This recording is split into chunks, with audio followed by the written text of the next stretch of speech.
आज हम चर्चा करेंगे गुजरात को लेकर। जी हाँ, गुजरात के अंदर चुनाव होने वाले हैं। मात्र लगभग 3 महीने का समय बचा है। 3 महीने समय के बाद गुजरात के अंदर चुनाव होने वाले हैं। जिस तरह से गुजरात के अंदर चुनाव होने वाले हैं, इस बार आम आदमी पार्टी ने अपना रण क्षेत्र गुजरात को चुना है। इस बार वहां पर आम आदमी पार्टी भाजपा को कड़ी टक्कर देती दिखाई पड़ रही है, जिसका असर दिल्ली में दिखाई दिया है।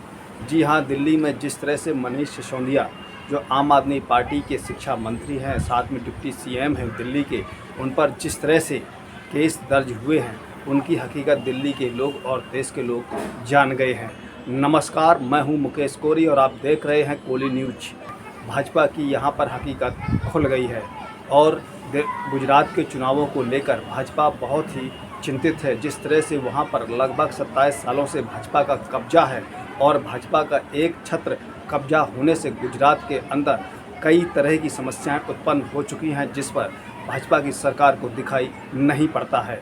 वहां आम आदमी पार्टी के राष्ट्रीय अध्यक्ष और दिल्ली के सीएम अरविंद केजरीवाल जी ने लाइव किया है, तो हम आपको वो पूरी की पूरी लाइव दिखाएंगे और किस तरह से वहाँ पर उन्होंने मनीष सिसोदिया के लिए इतनी बड़ी बात कह दी है। उस बात को भी आपको जानना है कि आखिर उन्होंने मनीष सिसोदिया के लिए क्या कहा है। अरविंद केजरीवाल जी की गुजरात के चुनाव को लेकर गुजरात के अंदर जिस तरह से उन्होंने जनता के सामने भरोसा दिया है कि अगर उनकी सरकार चुनी जाती है तो वो गुजरात के लोगों के लिए शिक्षा, स्वास्थ्य, कर्मचारियों के लिए उनके वेतनों और उनके स्वास्थ्य को लेकर हर तरह की सुविधाएं देने का प्रयास है। तो ज़्यादा देर न करते हुए इस लाइव को आप पूरा जरूर सुने। सिसोदियाजी गुजरातनी शिक्षण व्यवस्थाने लईने गुजरातनी शाळा, गुजरातना शिक्षको, गुजरातना विद्यार्थी અને વાલીઓના ભવિષ્યની चिंता કરવા માટે અરવિંદ કેજરીવાલજીના નેતૃત્વમાં એક ગેરંટી આપવા જઈ રહ્યા છે, ત્યારે હું વિનંતી કરીશ માનનીય શ્રી કેજરીવાલ। हेलो, सबसे पहले गुजरात के सभी भाइयों, बहनों, माताओं, बुजुर्गों, सब लोगों जो ये लोग प्रोग्राम देख रहे हैं, सब लोगों को मेरा नमस्कार। और पिछले कई महीनों से मैं लगातार गुजरात आ रहा हूँ। लोग बहुत दुखी हैं गुजरात के। पिछले 27 साल से बीजेपी की गवर्नमेंट है, उनमें बहुत अहंकार आ गया है। वो सुनते ही नहीं है किसी की। वो कहते हैं कि क्या कर लेंगे लोग हमारा, लोगों के पास तो ऑप्शन ही नहीं है। कांग्रेस को वोट देंगे तो हम कांग्रेस के एमएलएस को खरीद लेंगे, हमें काम करने की क्या ज़रूरत है। आम आदमी पार्टी पिछले कई दिनों से जनता के सामने जनता के मुद्दों के ऊपर चर्चा कर रही है। हम एक पॉजिटिव कैंपेन चला रहे हैं। हम ये बता रहे हैं कि अगर हमारी सरकार बनेगी तो हम महंगाई से कैसे आपको छुटकारा दिलाएंगे, बेरोजगारी से कैसे छुटकारा दिलाएंगे, युवाओं के लिए क्या करेंगे, महिलाओं के लिए क्या करेंगे, किसानों के लिए क्या करेंगे। आज हम लोग शिक्षा और स्वास्थ्य की गारंटी देने आए हैं। गारंटी मतलब कि अगर हम काम ना करें तो हमें अगली बार वोट मत देना। तो मैं बाद में बात करूंगा। आज मेरे को बहुत खुशी है कि दुनिया के सबसे अच्छे शिक्षा मंत्री, ये मैं नहीं कह रहा, ये न्यूयॉर्क टाइम्स ने बोला है, अमेरिका के सबसे बड़े अखबार के फ्रंट पेज के ऊपर, जहाँ पे दुनिया के राष्ट्रपति और प्रधानमंत्री, दुनिया भर के राष्ट्रपति प्रधानमंत्री अपनी फ़ोटो देखने के लिए तड़पते हैं, वो न्यूयॉर्क टाइम्स के फ्रंट पेज पे मनीष सिसोदिया जी की फ़ोटो छपी और उन्होंने कहा कि दुनिया के सबसे अच्छे शिक्षा मंत्री हैं। आज मैं उनको साथ में लेके आया हूँ। गुजरात के बच्चों का भविष्य हम कैसे बनाएंगे, गुजरात के बच्चों को हम कैसे अच्छी शिक्षा देंगे, पहले ये उस पर बात करेंगे, फिर मैं आऊँगा। बहुत बहुत धन्यवाद माननीय मुख्यमंत्री श्री अरविंद केजरीवाल जी, साथ ही गुजरात की आम आदमी पार्टी की बहुत विश्वसनीय मेहनती लीडरशिप और मीडिया के सभी साथी। जैसा कि हम सब जानते हैं कि भारत को विकसित देश बनने के लिए एक बहुत शानदार शिक्षा व्यवस्था की जरूरत है। बिना शानदार व्यवस्था के, हर बच्चे के लिए शानदार शिक्षा व्यवस्था के बिना भारत विकसित देश नहीं बन सकता। भारत दुनिया में नंबर 1 देश नहीं बन सकता। मुझे बहुत खुशी है कि माननीय श्री अरविंद केजरीवाल जी के नेतृत्व में दिल्ली में एक शिक्षा क्रांति शुरू हुई और उनके नेतृत्व में और उनके मार्गदर्शन में, उनके विजन पर चलते हुए आज दिल्ली में दिल्ली के हर बच्चे के लिए फ्री शानदार विश्व स्तरीय शिक्षा सुनिश्चित की गई है। दिल्ली में पैदा होने वाले हर बच्चे के लिए आज शानदार शिक्षा उपलब्ध है। दिल्ली के हर माँ बाप आज इस बात से संतुष्ट हैं कि हमारे बच्चे के लिए केजरीवाल जी ने शानदार स्कूल बनवा दिए हैं। इसी तरह का काम अब पंजाब में भी शुरू हो गया है। केजरीवाल जी के नेतृत्व में, उनके मार्गदर्शन में, वहाँ भगवंत मान जी के नेतृत्व में जो सरकार चल रही है वो पिछले 5 महीने के अंदर अंदर इतनी तेजी से काम कर रही है शिक्षा पर कि आप देखिएगा बहुत जल्द वहाँ पे बहुत शानदार स्कूल देखने को मिलेंगे और वहाँ की रिजल्ट देखने को मिलेंगे। अच्छी शिक्षा आज गुजरात के भी हर बच्चे का हक है, वो चाहे गांव में रहता हो, चाहे कस्बों में रहता हो, शहरों में रहता हो, वो सरकारी स्कूल में पढ़ता हो या प्राइवेट स्कूल में पढ़ता हो। अच्छी से अच्छी शानदार शिक्षा आज गुजरात के भी हर बच्चे का हक है। तो आज मैं माननीय अरविंद केजरीवाल जी के नेतृत्व में आप सबके बीच आम आदमी पार्टी की तरफ से गुजरात के हर एक परिवार को, हर एक व्यक्ति को ये आश्वस्त करना चाहता हूं कि आज से हम सपना देखना शुरू कर दें कि हम अपने बच्चों के लिए, गुजरात के एक एक बच्चे के लिए, गुजरात में पैदा होने वाले हर एक बच्चे के लिए एक शानदार शिक्षा की व्यवस्था लागू करेंगे। और वो शानदार शिक्षा की व्यवस्था गुजरात के गांव देहात से लेकर शहरों तक हर जगह लागू होगी। सिर्फ ऐसा नहीं है कि शहर के कुछ स्कूलों को अच्छा करेंगे, जैसा दिल्ली में हर स्कूल को किया है। तो इसलिए आज मैं आपके बीच में अरविंद केजरीवाल जी की तरफ से केजरीवाल जी की शिक्षा गारंटी के रूप में गुजरात के सामने कहना चाहता हूं कि आप सब अरविंद केजरीवाल जी को मौका दें। गुजरात के सभी पेरेंट्स जिनके बच्चे स्कूलों में पढ़ रहे हैं, या वो सभी लोग साथ साथ जो चाहते हैं कि गुजरात का आधार मजबूत करने के लिए, गुजरात को विकसित आगे बढ़ाने के लिए हर बच्चे को शानदार शिक्षा मिलनी चाहिए। आम आदमी पार्टी की तरफ से, केजरीवाल जी की तरफ से गारंटी है कि आम आदमी पार्टी की सरकार बनने के बाद गुजरात के हर बच्चे के लिए फ्री और शानदार शिक्षा व्यवस्था गुजरात में दी जाएगी। फ्री और शानदार शिक्षा व्यवस्था। दूसरा, गुजरात के हर सरकारी स्कूल को दिल्ली की तरह से इतना शानदार बनाया जाएगा जैसे कि बड़े बड़े प्राइवेट स्कूल होते हैं। जैसे हमने दिल्ली में हर सरकारी स्कूल को उतना शानदार बनाया है। और यहाँ के सभी विद्यालयों में टीचर्स की जो कमी है, वो टीचर्स की कमी तुरंत भर्ती करके दूर की जाएगी। किसी भी स्कूल में टीचर्स की कमी नहीं रहने दी जाएगी। मैं खुद गुजरात के स्कूलों में गया था और मैंने देखा था कि टीचर्स भी महीने महीने के कॉन्ट्रैक्ट पर हायर किए जाते हैं। परमानेंट टीचर्स हर स्कूल में पूरी भर्ती करके किया जाएगा।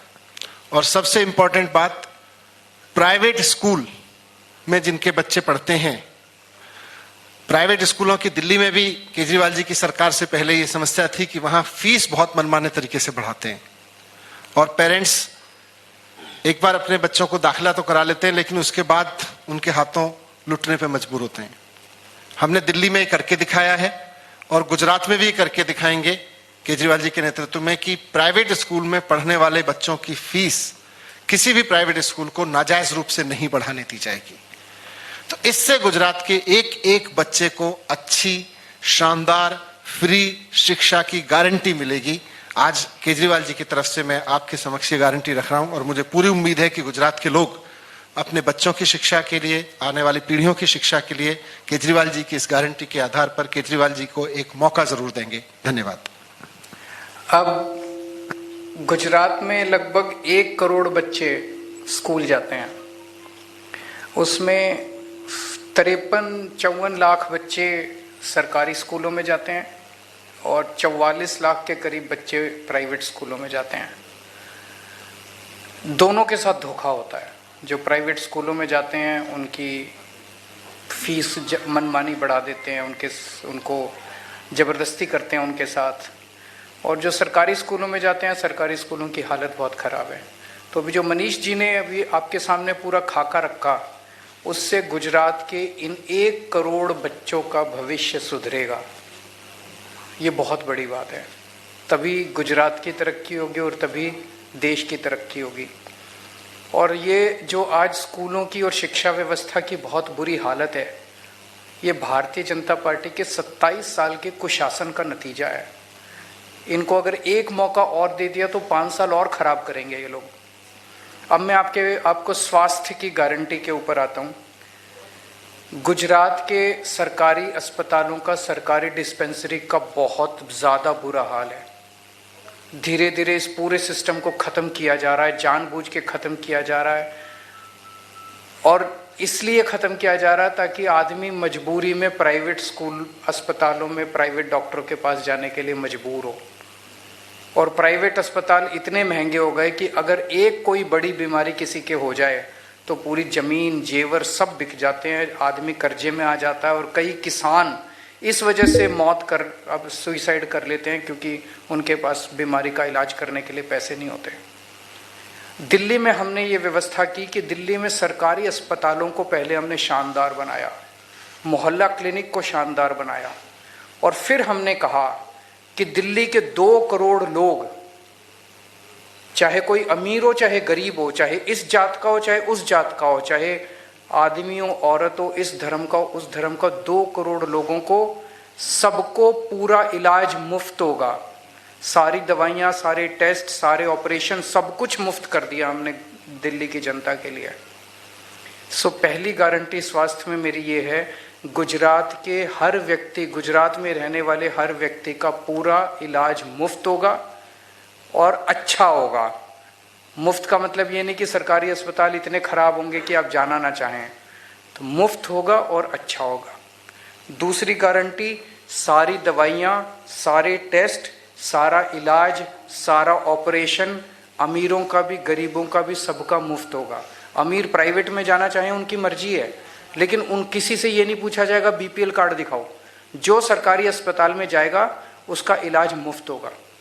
तीसरी चीज, जैसे दिल्ली में मोहल्ला क्लिनिक बनाए हैं, हर गांव के अंदर एक गांव का क्लिनिक खोला जाएगा और शहरों में हर वार्ड के अंदर एक क्लिनिक खोला जाएगा। तो जितनी छोटी मोटी बीमारियां, खांसी जुकाम बुखार, उसके लिए आप मोहल्ला क्लिनिक में जाओ, आपको बड़े अस्पताल में जाने की जरूरत नहीं है। एयर कंडीशनड है, सारे के सारे शानदार हैं, वहां पे आप जा सकते हो। चौथी चीज, जितने सरकारी अस्पताल हैं आज गुजरात में, इनको प्राइवेट के मुकाबले अच्छा किया जाएगा, शानदार किया जाएगा, सेंट्रली एयर कंडीशन किया जाएगा। सभी सरकारी अस्पतालों को अच्छा करेंगे और नए सरकारी अस्पताल भी खोलने की जरूरत पड़ेगी, वो भी खोलेंगे। ऐसा नहीं होना चाहिए कि हम कहते हैं मुफ्त होगा और इलाज हो ही ना, इलाज शानदार होगा, अच्छा होगा।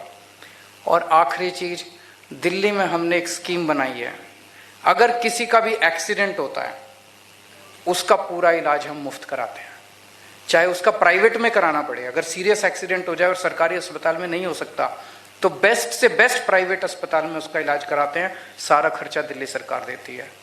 अभी तक पिछले 3 साल में 13,000 लोगों की हम जान बचा चुके हैं इस स्कीम के तहत। क्योंकि एक्सीडेंट होता है, कोई उसको उठा के नहीं ले जाता अस्पताल, उसे लगता है मैं अस्पताल ले गया तो मेरे पल्ले पड़ जाएगा। हमने कहा आप अस्पताल ले जाओ, उसका सारा खर्चा हम देंगे, बस अस्पताल में ले जाके उसको एडमिट करा दो। तो ये 5 गारंटी आज मैं स्वास्थ्य के क्षेत्र में दे रहा हूँ। 1-2 चीज़ें और बात करना चाहता हूँ। अभी थोड़े दिन पहले मैं आया था, लगभग महीना 1.5 महीना पहले, तो कई सारे पूर्व सैनिक, एक्स सर्विसमैन धरने पे, प्रदर्शन पे बैठे हुए थे।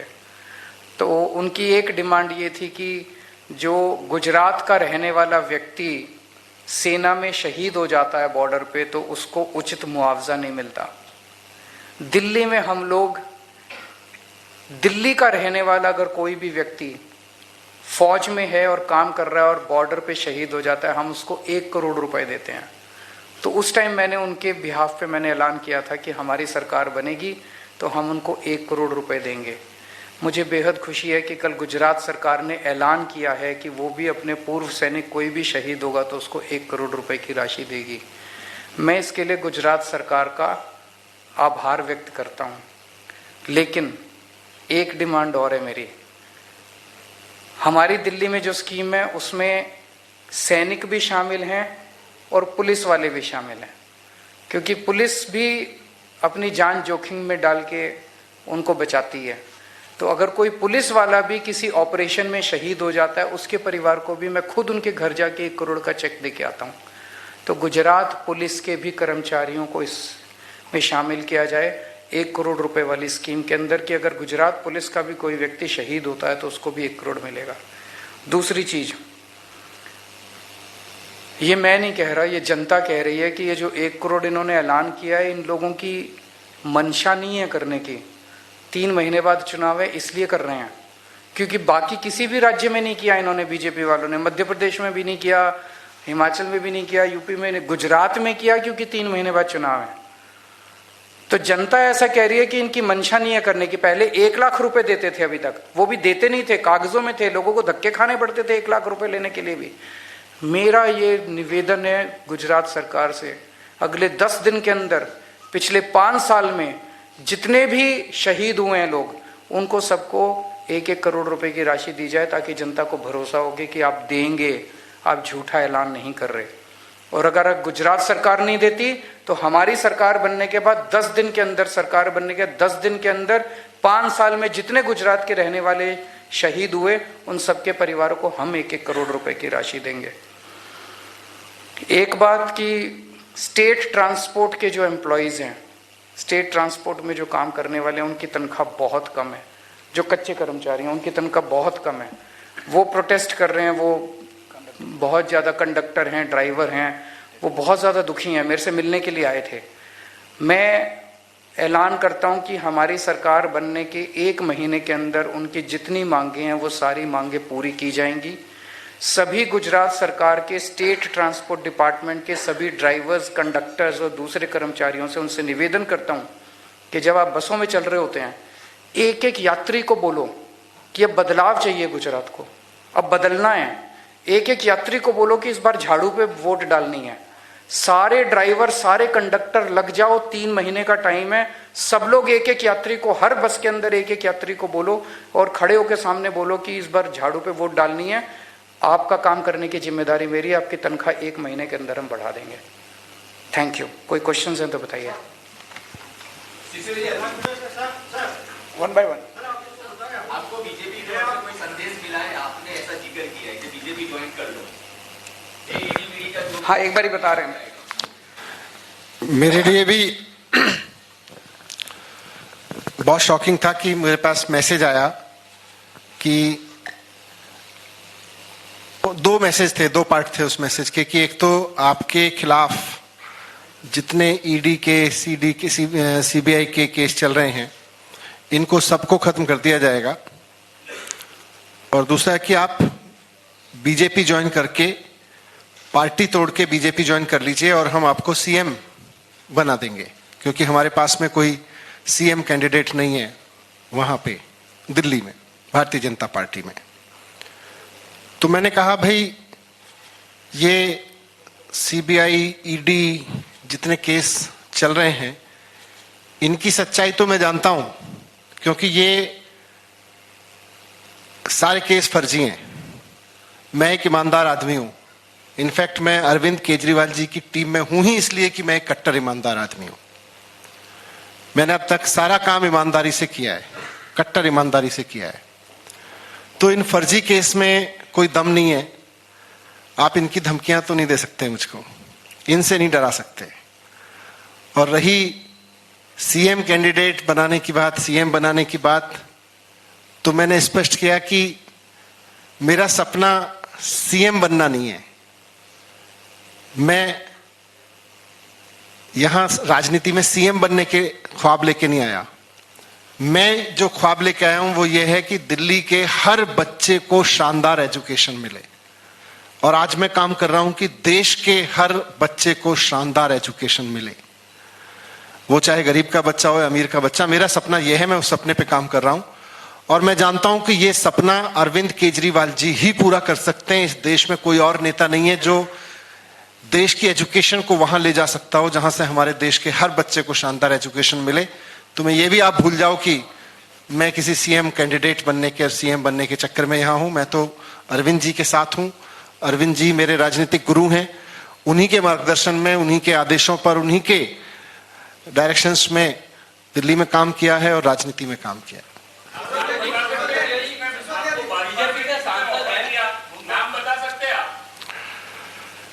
देखिए,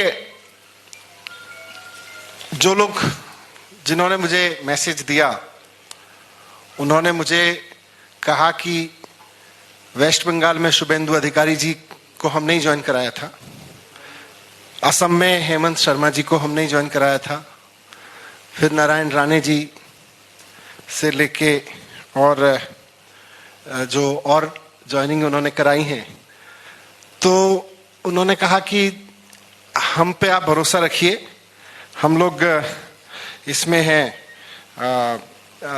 हम ही ज्वाइन कराते हैं। जयंत पांड्या जी को भी हमने ही ज्वाइन कराया था। तो अब आप पूछ लीजिए उन लोगों से उनको किसने ज्वाइन कराया था। वन बाय वन प्लीज, एक एक करके।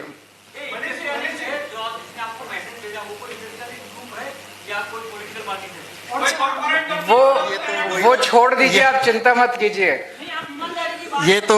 ये तो वही लोग बताएंगे ना कि उनको किन्होंने ज्वाइन कराया था। मुझे मेरे पास जो लोग आए उन्होंने दावा किया। लोगों से भी पूछ लीजिए आप। दो सवाल है मेरे। पहला सवाल ये है कि हर्ष संघवी जो हमारे यहाँ के गृह राज्य मंत्री है, आपके ट्वीट को लेकर उन्होंने ट्वीट किया है कि पहले ये तय कीजिए कि आप भगत सिंह की संतान है या महाराणा प्रताप, क्योंकि दो ट्वीट में अलग अलग है। हम दोनों। दूसरा सवाल ये है कि वो जानना चाहते हैं कि कौन सा राजपूत समाज नाराज है। आपने लिखा है राजपूत समाज नाराज। मैं शहीद भगत सिंह का फॉलोअर भी हूं, मैं महाराणा प्रताप की दिलेरी बहादुरी का फॉलोअर भी हूं, मैं गांधी से लेके सरदार पटेल तक सबको अपना गुरु, अपने पिता तुल्य मानता हूं और उनको अपने जीवन का आदर्श मानता हूं।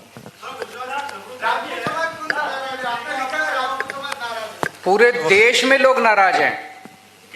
एक मिनट, जिस व्यक्ति को पूरे देश की शिक्षा व्यवस्था सौंप देनी चाहिए, जिस व्यक्ति ने 5 साल के अंदर करिश्मा करके दिखा दिया, मौजूदा रवायती पार्टियां 70 साल में जो काम नहीं कर पाई और जिस व्यक्ति ने वो काम करके दिखा दिया कि सरकारी स्कूलों को शानदार बना दिया, इस देश के गरीब बच्चों को भविष्य दे दिया, उस व्यक्ति पे सीबीआई की रेड कराते हो तुम लोग? शर्म नहीं आती तुम लोगों को? और फिर ये अनर्गल बातें कर रहे हो। ऐसे व्यक्ति को तो भारत रत्न मिलना चाहिए। पूरे शिक्षा व्यवस्था, प्रधानमंत्री जी को बुलाना चाहिए, उनको कहना चाहिए भाई जो भी पार्टी हो, पार्टीबाजी करने थोड़ी देश का विकास करना है। मनीष जी बैठिए, हमें बताइए कैसे शिक्षा व्यवस्था ठीक करें। ये होना चाहिए था। ये जो इस तरह की बातें कर रहे हैं, सारे समाज नाराज हैं। राजपूत भी नाराज हैं, ब्राह्मण भी नाराज हैं, बनिए भी नाराज हैं, एससी भी नाराज हैं, एसटी भी नाराज हैं, अमीर भी नाराज हैं, गरीब भी नाराज हैं, औरतें भी नाराज हैं, आदमी भी नाराज है। सब नाराज हैं कि मनीष सिसोदिया को गलत तरीके से सताया जा रहा है। उनको अब 3-4 दिन में इनको गिरफ्तार कर लेंगे। एक मिनट, गिरफ्तार करने का क्या नतीजा होगा? 3 महीने 4 महीने तक शिक्षा व्यवस्था सफर करेगी। किसके फायदे में है ये? पूरा केस फर्जी है। किसको फायदा होगा? हम काम रुकने नहीं देंगे, लेकिन थोड़े दिन के लिए बाधा तो पहुंचेगी। इससे देश का भला होगा क्या?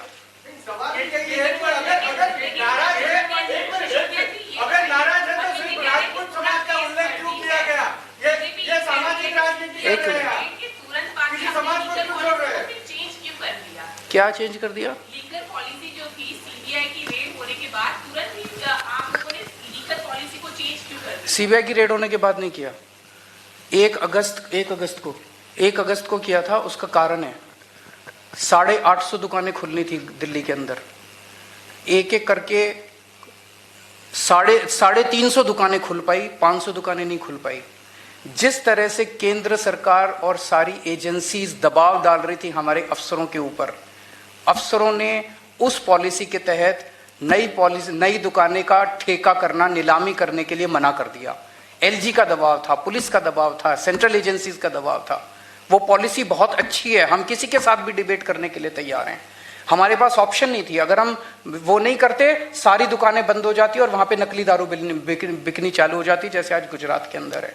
इसीलिए हम पुरानी वाली पॉलिसी पे चले गए। पुरानी पॉलिसी में 100 कमियां हैं, लेकिन कम से कम नकली दारू तो नहीं बिक रही है।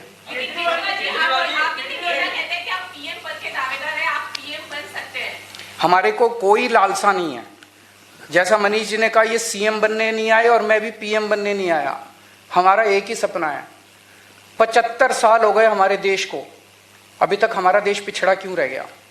हमारे बाद जो देश आज़ाद हुए वो हमसे आगे चले गए। सिंगापुर आगे चला गया, जापान आगे चला गया, जापान तहस नहस हो गया था, जर्मनी तहस, हम पीछे क्यों रह गए? वो इन्हीं लोगों की वजह से रह गए। अगर इनके भरोसे, तो अब हमारे पास हमें सबको मिलकर देश को आगे बढ़ाना है। मेरा एक ही सपना है, भारत को दुनिया का नंबर 1 देश देखना है। वो नेता और पार्टियां नहीं कर सकते। आप सब लोगों के साथ मिलके 130 करोड़ लोगों को एक साथ मिला के और इस देश को नंबर 1 बनाएंगे। गुजरात में सरकार बनेगी तो क्या यहाँ भी लीकर मुक्त करेंगे? नहीं, बिल्कुल नहीं करेंगे। हम जो पॉलिसी आज नशाबंदी की चल रही है, वो नशाबंदी की पॉलिसी लागू रखेंगे, लेकिन गैर कानूनी शराब का धंधा नहीं करेंगे। वो धंधा करते हैं, 10,000 करोड़ की दारू का धंधा करते हैं, ये उनका धंधा है। हम अपनी पार्टी को गैर कानूनी शराब बेच के नहीं चलाएंगे।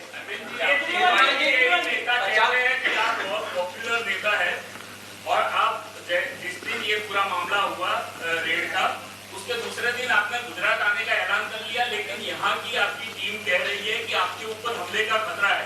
आपका कोऑर्डिनेशन स्टेट से या उनसे ठीक से नहीं होता है, या कैसे आपके पास ये इंफॉर्मेशन? नहीं, मैं समझा नहीं। आपके ऊपर हमले का खतरा है, ऐसे यहाँ के लोकल नेता कह रहे हैं। वो ये कराते हैं ना दूसरी पार्टी वाले। डीजी से परमिशन मांगी थी, आप तो आपने गुजरात में आने का ऐलान दूसरे दिन। दूसरी पार्टी वाले सब कुछ कर सकते हैं, गुजरात के लोग नहीं करेंगे। ये दूसरी पार्टी वाले करेंगे, गुजरात के लोग बिल्कुल नहीं। गुजरात के लोग अब हमें प्यार करते हैं। गुजरात के लोग इनके 27 साल के शासन से तंग आ चुके हैं। अच्छा, आप एक छोटी सी चीज बताओ, कोई आदमी अगर आपके बच्चों को अच्छी शिक्षा देता है, आप उससे प्यार करोगे कि नहीं करोगे? करोगे। कोई अगर आपके परिवार का अच्छा इलाज करा देता है, आप उससे प्यार करोगे कि नहीं करोगे? कोई कहता है मैं आपको 24 घंटे बिजली दूंगा, मुफ्त बिजली दूंगा, ये तो करते नहीं है सब, मैं करता हूं, तो मेरे से क्यों नहीं प्यार करेंगे गुजरात के लोग यार? हाँ।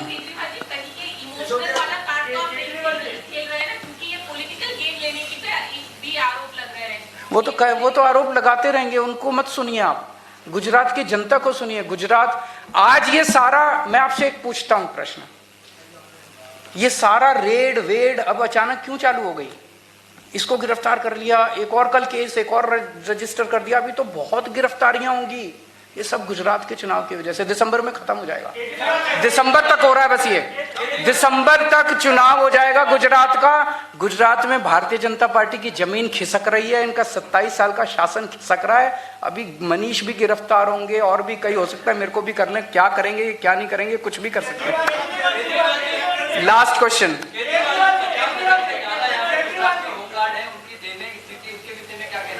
होमगार्ड्स की जितनी भी मुद्दे हैं, होमगार्ड्स की जितनी भी समस्याएं हैं, उन समस्याओं को मैं आश्वासन देता हूं कि सरकार बनने के 1 महीने के अंदर हम पूरा करेंगे।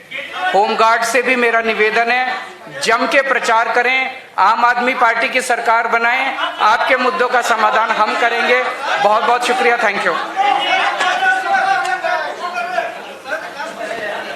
तो आपने देखा कि यहाँ पर मनीष सिसोदिया ने बताया कि उनके पास 2 तरह के मैसेज आए थे, और वो 2 तरह के मैसेज में साफ संदेश था कि आपको किस तरह से आना है, उसका आश्वासन उन पर छोड़ दीजिए। इस तरह से उन्होंने यहाँ पर 2 मैसेजों का भी जिक्र किया है। साथ में ही उन्होंने शिक्षा के आवरण का भी यहाँ जिक्र किया है कि किस तरह से विश्व के स्तर पर दिल्ली के अंदर शिक्षा को लेकर चर्चाएँ हो रही हैं। और साथ में ही उनके मुखिया, आम आदमी पार्टी के मुखिया पर अरविंद केजरीवाल ने स्पष्ट तौर पर कहा है, न्यूयॉर्क टाइम्स ऑफ इंडिया पत्रिका में फ्रंट पेज पर फोटो छपवाने के लिए राष्ट्रपति और प्रधानमंत्री जैसी बड़ी बड़ी हस्तियां उतावली रहती हैं, वहां पर उनके शिक्षा मंत्री का कवर फोटो दिया गया है। और ये कवर फोटो उन्होंने खुद यहाँ पर ग्राउंड रिपोर्ट को देखकर दिया है। और साथ ही उन्होंने मनीष सिसोदिया के कसीदे में कई शब्द कहे और साथ में उन्होंने देश के प्रधानमंत्री भाजपा की सरकार से मनीष सिसोदिया के लिए भारत रत्न की भी मांग कर दी और उन्होंने यहाँ सीधे सीधे भाजपा पर हमलावर रहे। आपको ये हमारी खबर कैसी लगी है, इस पर आप अपना कमेंट सुझाव ज़रूर दें और उसके साथ ही इसको लाइक करें एंड अधिक से अधिक शेयर करें, जिससे जानकारी अधिक से अधिक लोगों तक जा सकें। राजनीतिक खबरों के साथ रूबरू रहने के लिए आप हमारे चैनल को सब्सक्राइब जरूर करें। सब्सक्राइब करने के साथ बेल आइकन पर भी प्रेस करें, जिससे कि हमारी पड़ने वाली प्रत्येक अपडेट सबसे पहले आपको प्राप्त होगी। हम फिर मिलेंगे एक नई खबर के साथ, तब तक आप हमको इजाज़त दीजिए। जय भारत।